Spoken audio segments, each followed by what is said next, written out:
Jesus परिवार में आप सभी को जय मसीह। आज का वचन, क्या यीशु परमेश्वर है? क्या प्रभु यीशु मसीह ने परमेश्वर होने का दावा किया है? अगर आप सांसारिक बातें नहीं, स्वर्गीय बातें जो प्रभु यीशु मसीह के बारे में सच्ची शिक्षा दी जाती हो और सच्ची बाइबल के बारे में बताई जाती हो, बाइबल की एक सच्ची शिक्षा प्राप्त करना चाहते हैं तो सब्सक्राइब करें और आप जान सकें परमेश्वर के सही ज्ञान के बारे में।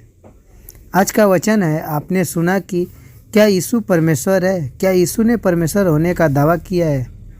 बाइबल हमें कहीं ऐसा सुनिश्चित विवरण नहीं देती है कि यीशु ने इन शब्दों को कहा हो कि मैं परमेश्वर हूँ, परंतु फिर भी इसका यह अर्थ नहीं है कि उसने कभी यह घोषणा नहीं किया कि वह परमेश्वर ही नहीं है। अगर हम आपको उदाहरण के लिए बताएं तो यूहन्ना के 10 अध्याय और 30 वचन को पढ़ेंगे। यीशु ने इन शब्दों को ले लीजिए। प्रभु यीशु मसीह ने बोला, मैं और पिता एक हैं। हमें यीशु के इन कथन के प्रति की गई प्रतिज्ञा को यह देखने के लिए करना चाहिए कि वह परमेश्वर होने का दावा कर रहा था।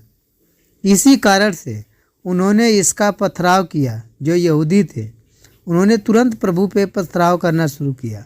वो बोले कि हम इसको पथराव करेंगे। तू मनुष्य होकर अपने आप को परमेश्वर बनाता है। यूहन्ना के 10 अध्याय और 33 वचन को पढ़ेंगे तो बाइबल ने बताया है, यहूदी ठीक तरह से यीशु के कहने के अर्थ को समझ गए थे, अर्थात उसके ईश्वर के दावे को ध्यान दे कि यीशु अपने परमेश्वर होने के दावे को खारिज नहीं करता है। जब यीशु यह घोषणा करता है कि मैं और पिता एक हूँ, तो वह यह कह रहा था कि वह और पिता स्वभाव और तत्व में एक हैं।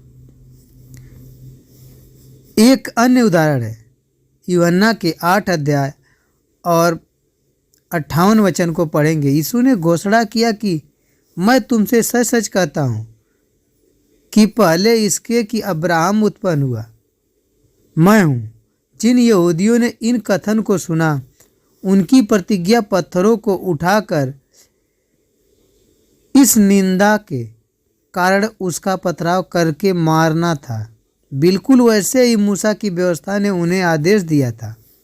अगर आप लय व्यवस्था 24 अध्याय और 15 वचन को पढ़ते हैं तो बाइबल हमें बताती है, और तू इजराइलियों से कह कि कोई क्या ना हो जो अपने परमेश्वर को श्राप दे, उसे अपने पाप का भार उठाना पड़ेगा। जो यहूदी थे प्रभु से ऐसी बातों को पूछे। अगर हम ध्यान दें तो यूहन्ना प्रभु यीशु के ईश्वर की धारणा को दोहराता है। अगर आप यूहन्ना के 1 अध्याय और पहले वचन को पढ़ते हैं तो बाइबल बताती है, वचन परमेश्वर था और वचन देहधारी हुआ। ये आयतें स्पष्ट संकेत देती है कि यीशु ही देह के रूप में परमेश्वर है। और अगर आप प्रेरितों के काम 20 अध्याय 28 वचन को पढ़ते हैं तो बाइबल बताती है कि तुम परमेश्वर की कलीसिया की रखवाली करो, जिसे उसने अपने लहू से मोल लिया है। जिसने कलीसिया को मोल लिया, परमेश्वर की कलीसिया को अपने लहू से मोल लिया है। अर्थात यीशु मसीह ने प्रेरितों के काम 20 अध्याय और 28 वचन में घोषणा किया है कि परमेश्वर ने अपनी कलीसिया को अपने स्वयं के लहू से मोल ले लिया, इसलिए यीशु ही परमेश्वर है। जो चेले थे, थोमा ने यीशु के संबंध में ऐसी घोषणा की है कि हे मेरे प्रभु, हे मेरे परमेश्वर। यूहन्ना के 20 अध्याय 28 वचन में आप पढ़ सकते हैं। यीशु ने उसे नहीं सुधारा। अगर तीतुस के 2 अध्याय और 13 वचन अगर आप पढ़ते हैं तो हमारे परमेश्वर और उद्धारकर्ता यीशु मसीह के आगमन के लिए इंतजार करने के लिए उत्साहित करता है।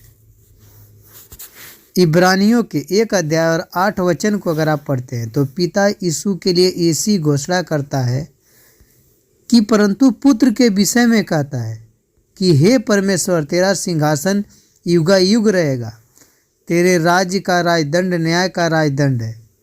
पिता यीशु को यह परमेश्वर कहकर उल्लेख कर रहा है, जिस कारण यीशु ही निश्चय परमेश्वर है।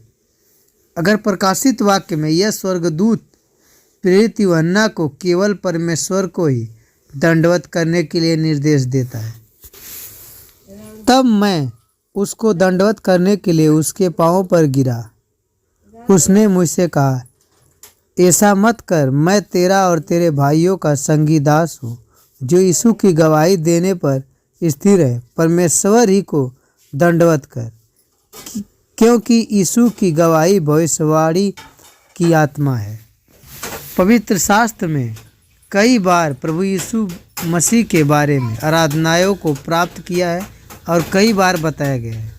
अगर आप मत्ती के 2:11 और उस घर में पहुंचकर उस बालक को उसकी माता मरियम के साथ देखा और दंडवत होकर बालक की आराधना की और अपना अपना थैला खोलकर उसे सोना और लोबान और गंधरस की भेंट चढ़ाई।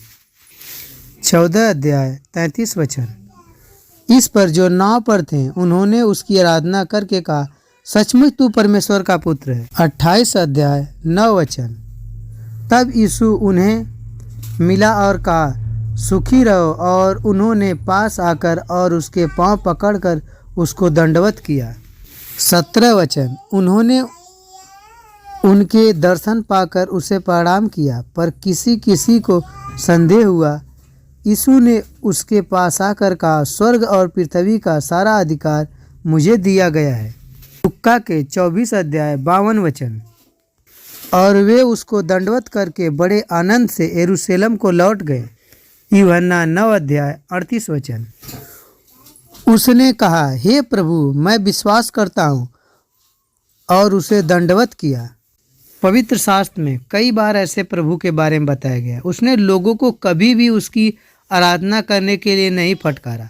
यदि यीशु परमेश्वर नहीं होता तो उसने लोगों से कह दिया होता कि वे उसकी आराधना ना करें, ठीक वैसे ही जैसे स्वर्गदूत ने प्रकाशित वाक्य में किया। यहाँ कई और भी आयतें और पवित्र शास्त्र के संदर्भ हैं जो यीशु के स्वर्गीय और ईश्वर होने के लिए दलील देते हैं। सबसे महत्वपूर्ण कारण है कि यीशु को परमेश्वर होना था, वह यह है कि यदि यीशु परमेश्वर नहीं है तो उसकी मृत्यु पूरे संसार के पापों के जुर्माना की कीमत अदा करने के लिए पर्याप्त नहीं हो सकती। अगर आप यूहन्ना के 1 यूहन्ना 2 और 2 को पढ़ते हैं, और वही हमारे पापों का पश्चाताप है, और केवल हमारे ही नहीं वरन सारे जगत का पापों का भी वही पश्चाताप है। यदि वह परमेश्वर नहीं होता तो यीशु मात्र एक सिरजा हुआ प्राणी होता। वह असीमित परमेश्वर के सामने पाप के लिए मांग किए हुए असीमित जुर्माने को कभी अदा नहीं कर पाता, ना ही कर सकता था। केवल परमेश्वर ही इस और एक इतने बड़े असीमित जुर्माने को अदा कर सकता है। केवल परमेश्वर ही संसार के पापों को उठाकर अपने ऊपर ले जा सकता है। 2 कुरिन्थियों 5:21 जो लोग पाप से अज्ञात थे उसी को उसने हमारे लिए पाप ठहराया कि हम उसमें होकर परमेश्वर की धार्मिकता बन जाएं और जी उठने के द्वारा मृत्यु और पाप के ऊपर अपने विजय होने को प्रमाणित कर सकें। जब हम प्रभु यीशु मसीह में खुद को विश्वास के साथ डाल देते हैं तो हमारा पाप प्रभु यीशु मसीह ले लेता है। अगर आप प्रभु यीशु मसीह को विश्वास नहीं करते हैं, अगर प्रार्थना ही करते हैं, तो आप कभी स्वर्ग के अधिकारी नहीं होंगे। आप स्वर्ग के अधिकारी तभी हो सकते हैं, प्रभु यीशु मसीह तभी ले जा सकता है जब अपने विश्वास को प्रभु यीशु मसीह में डालते हैं। यह नहीं कि आप अगर चिन्ह चमत्कार के पीछे दौड़ रहे हैं, सोच रहे हैं इस गिरजाघर में ज़्यादा चमत्कार होते हैं, चिन्ह होते हैं, या पास्टर आपको करीब से आके छूता है, तो आप सांसारिक बातों में हैं। अगर आप सच में प्रभु यीशु मसीह को चाहते हैं, एक अच्छी शिक्षा को प्राप्त करना चाहते हैं, तो वचन को सुने और वचन पर चलें, क्योंकि परमेश्वर सच्चा है, ना कि इस सांसारिक दुनिया में कोई भी। आमीन।